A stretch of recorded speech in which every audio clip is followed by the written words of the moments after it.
வணக்கம். முனைவர் பு. எழிலரசி, தமிழ்துறை பேராசிரியர் மற்றும் துறை தலைவர், சென்ட் ஜோசப் மகளிர் கலை மற்றும் அறிவியல் கல்லூரி, ஓசூர். இப்போ நம்ம பார்க்க போகிற பாடம் தமிழின் தொன்மையும் பழமையும். முதல்ல தமிழின் தொன்மை அப்படின்னா என்னன்னு பார்க்கலாம். தமிழ் மொழி முதலில் பேசிய மொழிகளில் ஒன்றாகும். கல் தோன்றி மண் தோன்றா காலத்தே வாளொடும் முன் தோன்றிய மூத்த குடி அமிழ்தினும் இனிய செந்தமிழ் முகிழ்த்த இலக்கிய செல்வத்தை உடையது. கலைவாணர்களும் இவள் என்று பிறந்தவள் என்று உணர முடியாத பழமை வாய்ந்தவள் நம் தமிழன்னை.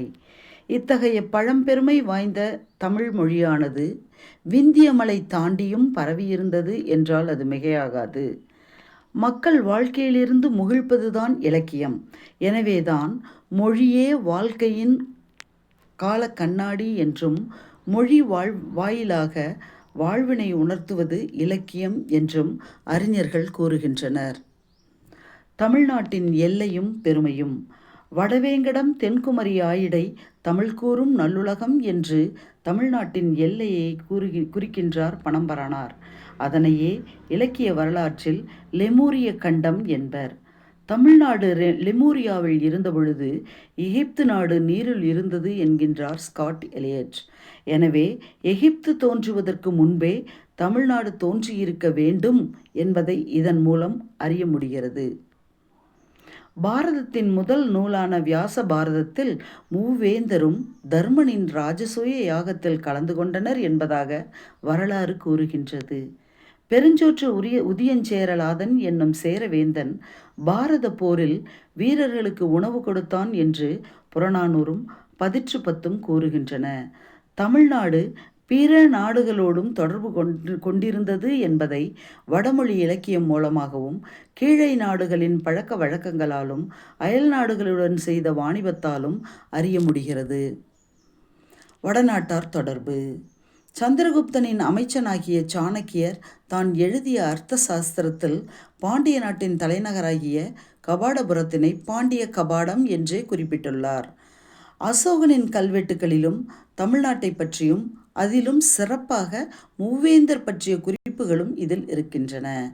கிமு 150 வாழ்ந்த பதஞ்சலி என்பவரும் காஞ்சிபுரத்தை பற்றி கூறியுள்ளார்.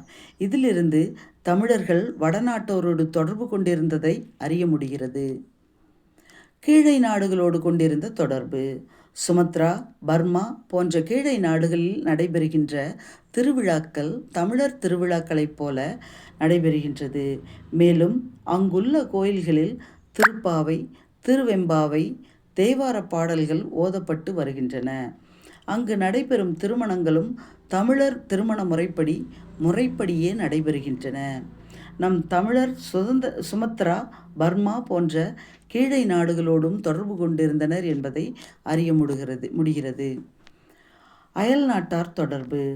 தமிழர்கள் உள்நாட்டில் மட்டுமல்லாது கடல் கடந்தும் வாணிபம் செய்து வந்தனர் என்று சங்க இலக்கியங்கள் மூலமாகவும் மேல்நாட்டார் குறிப்புகள் மூலமாகவும் அகழ்வாராய்ச்சி மூலமாகவும் கல்வெட்டுச் சான்றுகள் மூலமாகவும் அறிய முடிகிறது.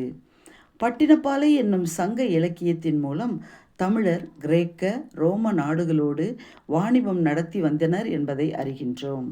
கிமு 10ஆம் நூற்றாண்டில் ரோம அரசனாகிய சாலமனுக்கு மயில் தோகைகளும் யானை தந்தங்களும் வாசனை திரவியங்களும் தமிழ்நாட்டு கப்பல்கள் மூலம் கொண்டு செல்லப்பட்டன என்பதை அறிய முடிகிறது. கிமு 5ஆம் நூற்றாண்டுக்கு முன்பே அரிசியும் மயில் தோகைகளும் சந்தனமும் தமிழ்நாட்டில் இருந்து பாபிலோனியாவிற்கு கடல் வழியாக சென்றன. ரோம பேரரசன் அகஸ்டஸ் காலத்தில் நாட்டுடன் கடல் வாணிக உறவு இருந்தது. அக்காலத்து ரோம நாணயங்கள் தமிழ்நாட்டின் புதைபொருள் ஆராய்ச்சியில் கிடைத்துள்ளன. அதுவே இதற்கு சான்றாகும். கிமு 9, 10ஆம் நூற்றாண்டுகளில் தமிழர் பிலிப்பைன்ஸ் தீவுகளுக்கு சென்று வாணிகம் செய்து வந்தனர். அத்தீவுகளில் கிடைத்துள்ள இரும்புகால பொருட்கள் அதை உறுதி செய்கின்றன. ரோமர்கள் தமிழ்நாட்டு முத்துக்களையும் யானை தந்தங்களையும் மெல்லிய ஆடைகளையும் பெற்று மகிழ்ந்தனர். இதன் மூலம் தமிழ் மிகவும் தொன்மையான மொழி என்பது தெற்றென விளங்குகிறது. நன்றி.